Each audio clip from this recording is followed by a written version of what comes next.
Kick-off Piala Kasat Liga Santri 2022 tingkat Provinsi Maluku diikuti 4 tim. Lanjutan kompetisi sepak bola Piala Kasat Liga Santri PSSI tahun 2022 tingkat Provinsi Maluku sudah memasuki babak perempat final. Sebanyak 4 kesebelasan dari 4 pondok pesantren atau ponpes lolos ke babak perempat final. 4 kesebelasan yang lolos dari fase grup ke perempat final, yakni Darussalam FC, All Ikhlas FC, Hizbullah FC, dan Uswatun Hasanah FC.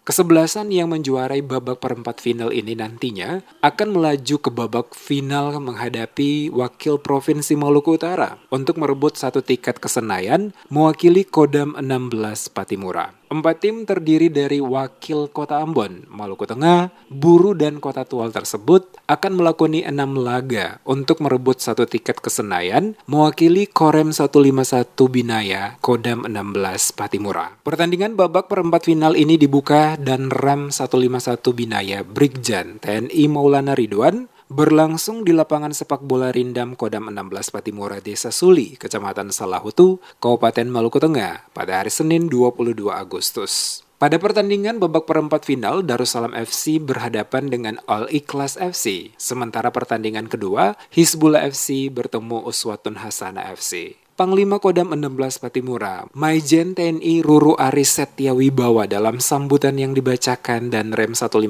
Binaya, Brigjen TNI Maulana Ridwan mengatakan, bertujuan sebagai wahana dalam rangka pembinaan potensi sepak bola bagi generasi muda, sekaligus mencari talenta-talenta berbakat yang diharapkan dapat tampil pada level sepak bola yang lebih tinggi, baik tingkat nasional maupun internasional. TNI Angkatan Darat sendiri lanjutnya menaruh perhatian terhadap sepak bola sebagai salah satu cabang olahraga atau cabur yang diharapkan mampu mengharumkan nama Indonesia di kancah internasional. Olehnya itu TNI AD bersama dengan PSSI membangun komitmen bersama demi kemajuan dunia sepak bola di tanah air dengan menyelenggarakan kompetisi Liga Santri yang akan diikuti seluruh santri pondok pesantren yang ada di Indonesia. Pertandingan tingkat nasional yang menampilkan tim-tim terbaik dari provinsi akan dilaksanakan mulai 25 September hingga 22 Oktober 2022. Diharapkan kesebelasan yang mewakili Kodam 16 Patimura dapat memberikan hasil terbaik. Selain itu, Piala Kasat Liga Santri 2022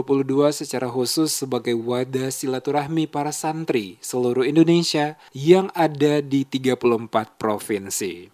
Jumlah timnya ada 4. Kita akan 6 kali pertandingan, sehingga diharapkan dalam 5 hari itu akan mendapatkan 1 tim yang terbaik yang mewakili Provinsi Maluku, Korem 151. Direncanakan 5 hari, kalau 3 hari ini waktunya cukup, bagus, ngapain perlu lama-lama. Kita bentuk tim yang terbaik, tapi kita alokasikan 5 hari. Yang hadir adalah dari Kota Ambon, kemudian dari Masohi, kemudian dari Namlea, dan dari Tual. Itu ada 4 kota yang mewakili masing-masing 1 tim. Harapannya adalah kita bisa mendapatkan bibit-bibit baru. Ini kan anak-anak santri ini anak-anak muda. Harapannya adalah ke depan, Provinsi Maluku khususnya, itu akan mendapatkan tim yang terbaik. Pangdam juga berharap melalui kompetisi ini mampu menciptakan kemanunggalan TNI dengan rakyat sebagai sarana untuk menumbuhkan rasa cinta kepada tanah air, bangsa, dan negara dengan tetap berpedoman pada nilai-nilai religius keagamaan. Mengakhiri sambutan Pangdam, Brigjen TNI Maulana berpesan agar para peserta Liga Santri menjunjung tinggi sportivitas dengan mengedepankan rasa persahabatan, persaudaraan, persatuan, dan kesatuan guna meningkatkan solidaritas dan sportivitas. Turut hadir dalam pembukaan turnamen ini, Kepala Dinas Pemuda dan Olahraga Provinsi Maluku, Sandiwati Mena, PJU Kodam 16 Patimura, serta Forkopimda Provinsi Maluku.